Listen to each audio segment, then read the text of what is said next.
Bato de la Rosa, ay kung si General Torre lamang ang nasa PNP chief ngayon, hindi ba alam niya ang PNP? Sa totoo lang, hindi ba alam niya? Kaya nga lang, dahil nga under the saya ng DILG, ang NAPOLCOM, nagiging under the saya si Chief General Nartates, 'di ba? Nagiging pangit ng imahe ng PNP ngayon dahil kay Nartates, dahil sa kanyang amo na si John Vic Remulla. Ngayon, dahil nga nanlalaban, paano ko ba isasabihin to? Kasi 'di ba, kanina sabi ko sa inyo sa balita, si Bato de la Rosa is armado. Alam niyo, 'di ba? Pinakita ko na yung picture na si Bato de la Rosa ay armado daw po. Nagbabanta na, nagbibigay na ng clue ang NBI na si Bato de la Rosa ay armado. So ngayon, dahil armado, nakakatakot to. Kailangan mayroong mga malalaki, may mga taong sobrang tapang na uusig at uhuli kay Bato de la Rosa. At nabuhayan ako ng loob kung sakali mang manlaban si Bato de la Rosa dahil tutulong pala si General Torre according sa National Bureau of Investigation. Tutulong pala si General Torre, which is pretty good, mga minamahal. Sabi ni mapangasar ako, Robin also has a warrant. Totoo. Totoo, may warrant na din yan, si Robin. Darating din tayo dyan soon. Dito muna tayo kay General Torre kung saan niya tutulungan. 'Di ba? Itong si Melvin Matibag ang NBI para hulihin si Bato kung kakailanganin siya ng NBI, ng PNP, or ng DILG. Okay. Sabi nga, willing siyang tumulong sa pag-aresto kasi ito kung nasa NBI area siya or kung saan siya ni Presidente. Ano po ang cause? Ang palakit po kasi. Of course, everyone will be a big help kasi if you recall, on May 11, inunseal na ng ICC yung warrant. So it's been public already. So if you're a punitive of justice at alam naman na may warrant, anybody can help to effect the arrest. And of course, the expertise of General Torre, malaking tulong yan. I heard that he's joking nga pag nanto siya sa may ilo, pwede ko siya arrestuin. But any one of us can effect an arrest. It is an arrest because he's a fugitive from justice. Genocide yung kaso nito. Oh. Yung mga namatay na tao, hindi na pwedeng mag-aresto. Pero tayo mga buhay pa, pwede tayong mag-aresto. Totoo. To bring him to the point of justice. And if you recall, si Senator Bato, nung hindi pa siya na-aresto, he's so brave, saying na, sasama na ako, pupunta na ako sa The Hague.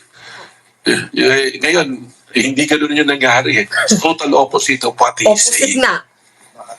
Well, I mentioned earlier, we were able to take down thousands of fake accounts already. Those identified accounts na talagang sa kanila, sila yung may-ari, we're pursuing them. May mga subpoena kaming inisyo. Actually, every week may inisyo kami subpoena, which is part of the due process. Kailangan namin silang pasagutin, imbestigahan, and eventually, yung case, pag nabuo namin, there will be an affidavit of investigation which will be used to file cases before the DOJ or the prosecutor's office kung saan namin ipapasok. Just yesterday, we filed a case to one personality na based on the case build-up ng CICC, kami naman, we're issuing subpoena. So by next week, dapat mag-appear kasi may period yung sa subpoena. So we've been doing that every day. Actually, kayo rin, if you're been a victim ng, we put up a hotline, we put up an email address where you can send your complaint. But we will invite you personally sa opisina rin namin to sign the complete affidavit for purposes of pursuing and prosecuting the personalities involved. Okay. Nagigets ninyo. So, si Torre na mismo yung nagsabi na, sige, pagkakailanganin ako ng NBI, ng presidente, willing akong tumulong. Kasi actually, mga minamahal, si General Torre, very popular siya sa manhunt.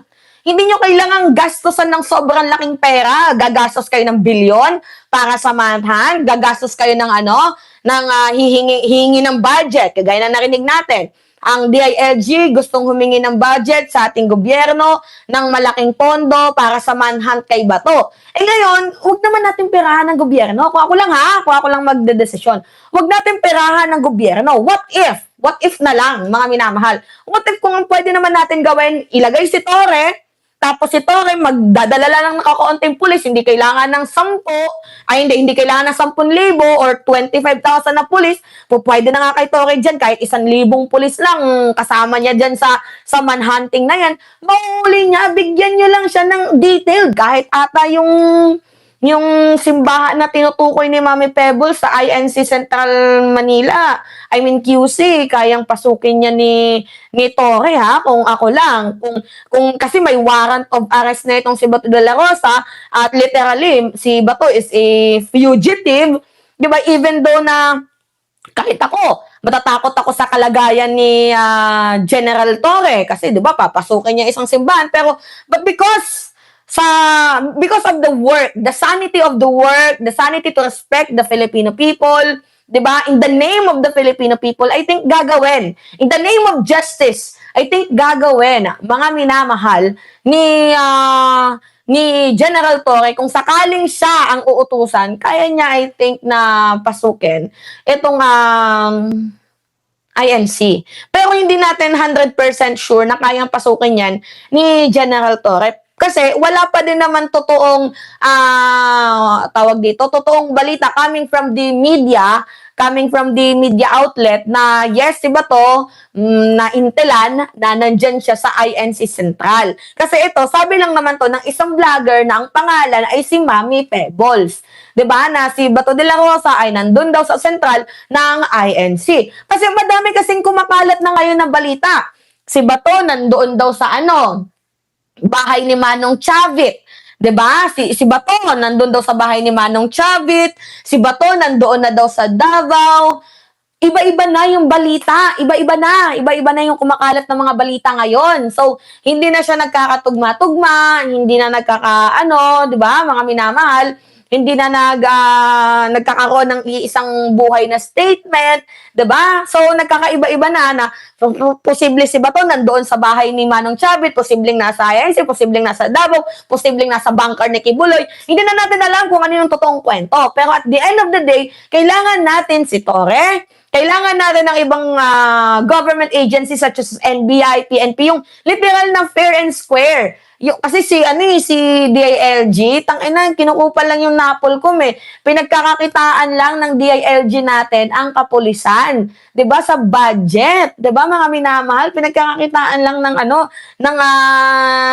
ng DILG ang Napolcom, and very nakakaiyak.